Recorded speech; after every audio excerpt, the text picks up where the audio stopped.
Alhamdulillah, wa salatu wa salam ala rasulillah, wa ala alihi wa sahbihi.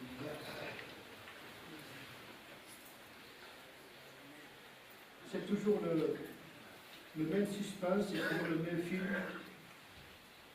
c'est toujours le même débat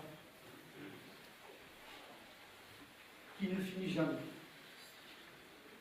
autour de quelque chose qui pourrait être réglé par le bon sens, à savoir la fixation du calendrier musulman. Quand est-ce que les musulmans vont sortir du Moyen-Âge? C'est ça la question. Modernes dans leur vie privée, modernes dans leur vie professionnelle, médiévaux dans leur rapport à la religion. Et voilà la schizophrénie dans laquelle se complaît beaucoup de musulmans. Une tension entre les racines et la modernité. Une technologie développée avec un esprit bédouin qui scrute la lune dans les cieux au gré du climat, de la température et du vent. C'est ce qui s'est passé ce mois-ci pour déterminer le début de Dhul Hijjah. Le calcul formel stipule que la fête de l'Eid, normalement, scientifiquement, rationnellement, correspond au 23 septembre. Et s'il y a un moyen qui peut unir tous les musulmans dans le globe terrestre, c'est bien le calcul. Tout simplement parce que Dieu est unique.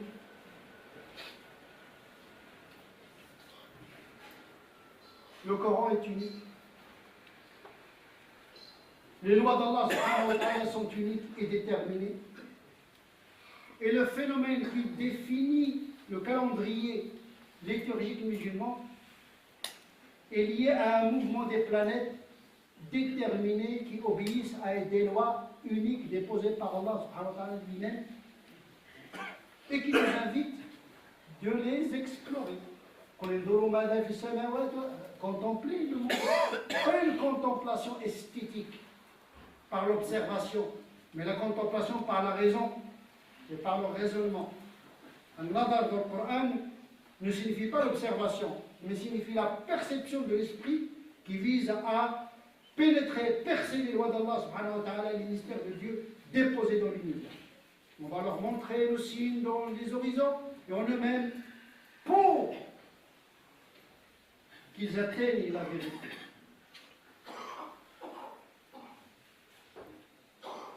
Et donc le temps liturgique, Ramadan, Dhul Hijjah, l'Ashhur, les lois, ou bien les mois lunaires, sont liés à la lune, laquelle lune obéit à un mouvement de célérité, une vélocité, comme vous voulez, un mouvement constant, bien déterminé, bien connu. Non seulement il est calculé, mais il est observé par les satellites. On n'est même pas au niveau du calcul astronomique, on est dans l'observation permise par des satellites. On n'est même pas dans la démonstration, on est dans la perception. On a tous les moyens, la technologie, l'intelligence. Sauf que malheureusement, nos pays, en matière de technologie, eh bien, celle-ci est réservée pour les paraboles, les films, la transmission des émissions de façade, la technologie pour la légèreté, mais pas la technologie pour déterminer notre rapport à la transcendance, pour que nous puissions nous organiser, nous intégrer dans un monde dont le rythme est de plus en plus accéléré. Nous vivons encore dans le temps du Moyen-Âge, dans notre vie. L'approximation. Toujours toujours. Plus ou moins 24 heures. On est dans un monde de l'approximation.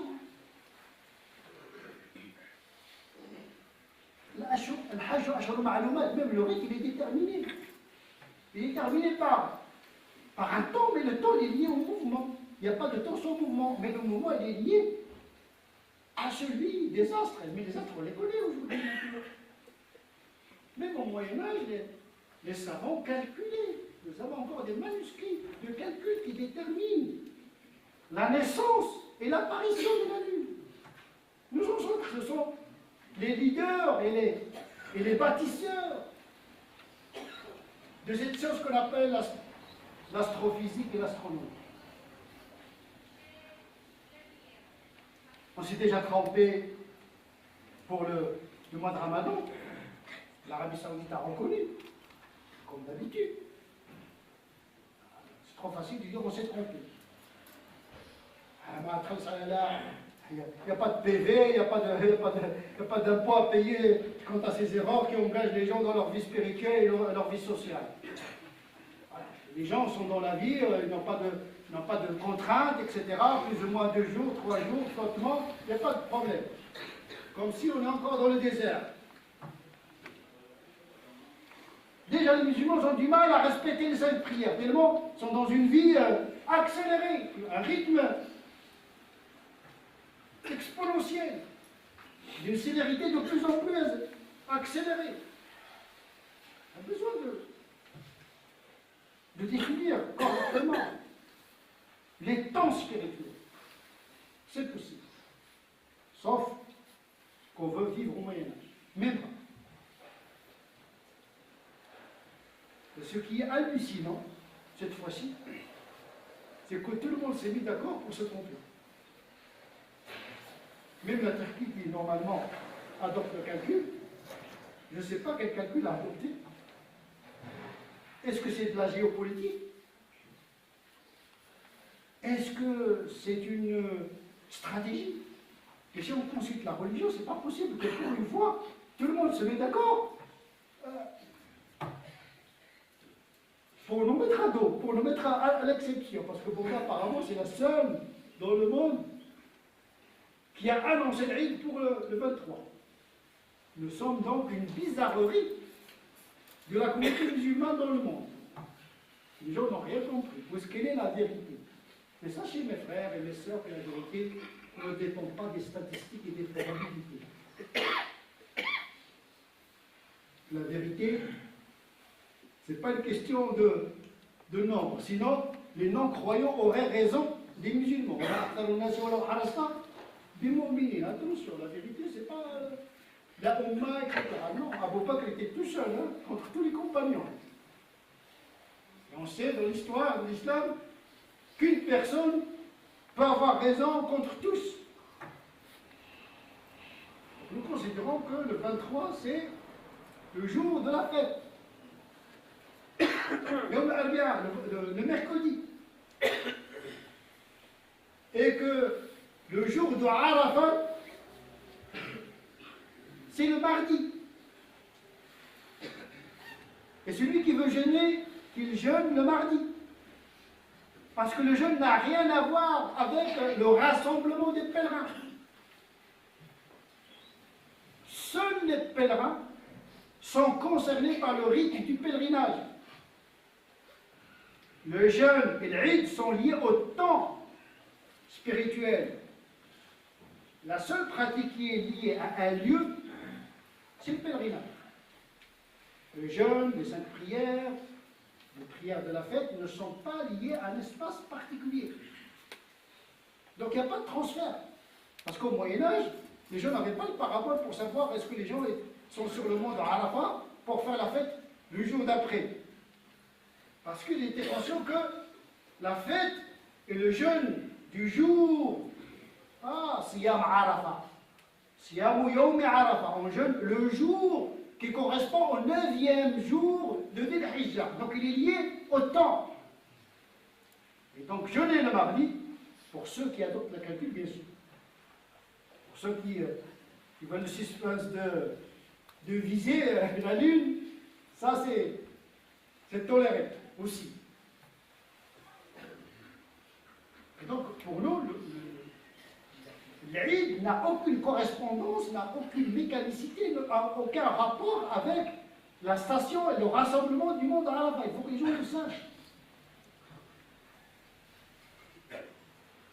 Que les gens sont debout, se rassemblent ou pas, ça n'a aucune incidence sur le jeûne du musulman qui est en dehors de cet espace sacré, qui n'est pas concerné par le pèlerinage, et qui est dans un autre lieu, même si nous partageons le même temps. Parce que le temps est universel, mais l'espace, chacun vit dans son espace. Nous partageons avec les pèlerinages, les pèlerins, le temps, et pas l'espace. Mais ils peuvent se tromper du temps. Cette année aussi, ils se sont trompés. Comme d'habitude, ce n'est pas la première fois. Bien sûr, on peut se tromper, le pèlerinage peut se tromper. Du moins, les pèlerins peuvent se tromper du jour de station d'Arafat. Mais ça ne remet aucunement en cause la validité de leur pratique. Parce que l'erreur est acceptée par Dieu. Donc la récompense, la validité de l'Europe, même s'il est erroné, il est accepté. Mais on n'est pas obligé de suivre une erreur. Si on sait que la vérité, c'est pas cela. Et que la fête n'a rien à voir avec la station du monde. Ni le jeûne, ni l'Eid ne sont liés à ce rite en particulier. Ils sont liés au temps de ce rite, mais pas au déroulé et le déroulement de ce rite. Aujourd'hui, avec les paraboles, la méditation, l'Arabie Saoudite, la publicité, etc., tout le monde est fixé sur l'Arabie Saoudite. Mentalement, tout le monde aujourd'hui, il est en train de faire le tawaf. Tu ouvres le parabole, ça y est. Et après, tu changes de parabole, tu regardes un film de cow-boy. C'est comme ça, hein, le pèlerinage, cow-boy, film de karaté, émission de je ne sais pas qui, etc. Aujourd'hui, on ne sait même pas dans quel temps, dans quel espace. Khalota, jalota.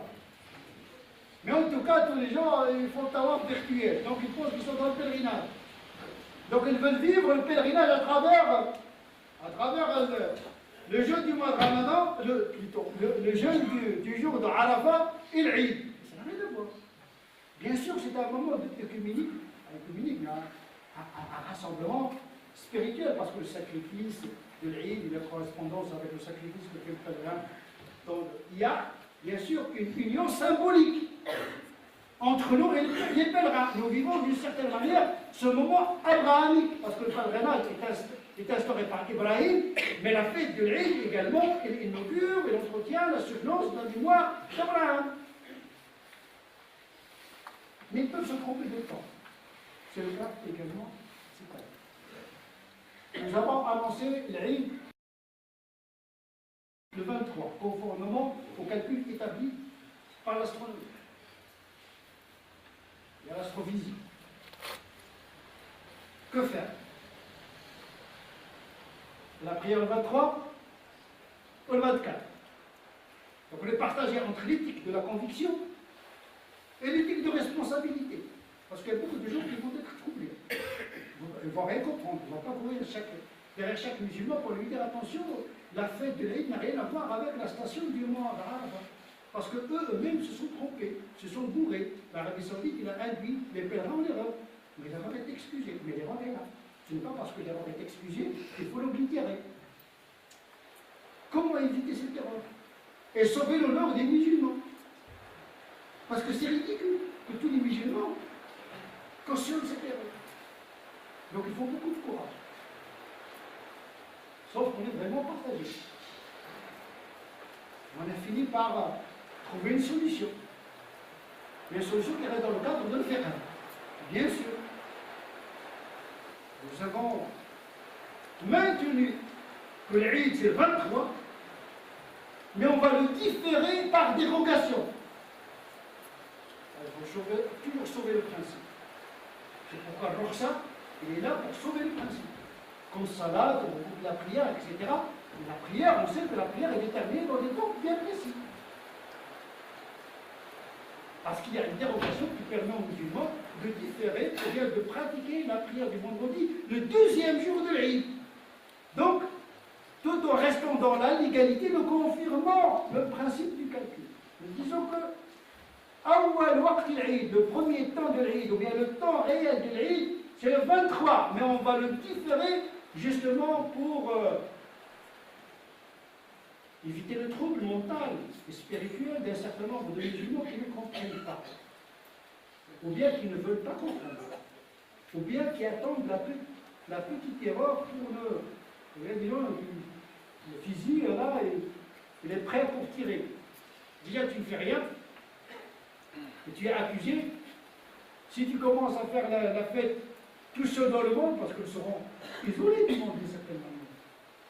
Et il faut dire, la vérité, c'est que nous avons manqué un moment historique pour montrer qu'il y a toujours dans l'islam des gens qui maintiennent la vérité.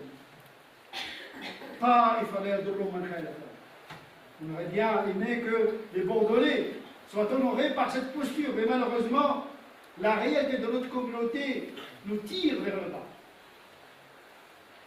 Et donc on a pris cette dérogation, et donc on va fêter, tout en soulignant qu'en vérité, l'Eid, c'est le 23, Yom Arafat, c'est le 22, pour celui qui veut le jeûner, mais nous allons différer l'Eid, imma ada'an wa imma qada'an, ou bien par dérogation, ou bien par nécessité. Permission, ou bien par nécessité. Voilà notre posture. Et pour le fait, نسأل الله عز وجل أن يتقبل منا ونغفر لنا اللهم اهدنا فيمن هديت وعافنا فيمن عافيت وتولنا فيمن توليت وبارك لنا فيما أعطيت وقنا واصرف عنا شر ما قضيت إنك تقضي ولا يقضى عليك إنه لا يذل من وليت ولا يعز من عاديت تبارك ربنا وتعاليت اللهم لا تجعل لنا ذنبا إلا غفرته ولا هما إلا فرجته ولا كربا إلا نفسته ولا ميتا إلا رحمته ولا مظلوما إلا نصرته ولا دينا إلا أدريته ولا عزلا يريد إحسانا إلا حصنته ولا حاجة من حوائج الدنيا لك فيها رضا ولنا فيها صلاح يسرتها اللهم من أراد بهذه البلاد وبالمسلمين خيرا توفقه لكل خير ومن أراد بهذه البلاد وبالمسلمين شرا فاكفنا شره بما شئت وكيف شئت اللهم صل على سيدنا محمد وعلى آل سيدنا محمد كما صليت على سيدنا إبراهيم وعلى آل سيدنا إبراهيم وبارك على سيدنا محمد وعلى آل سيدنا محمد كما باركت على سيدنا إبراهيم وعلى آل سيدنا إبراهيم في العالمين إنك حميد مجيد سبحان ربك رب العزة عما يصفون وسلام على المرسلين والحمد لله رب العالمين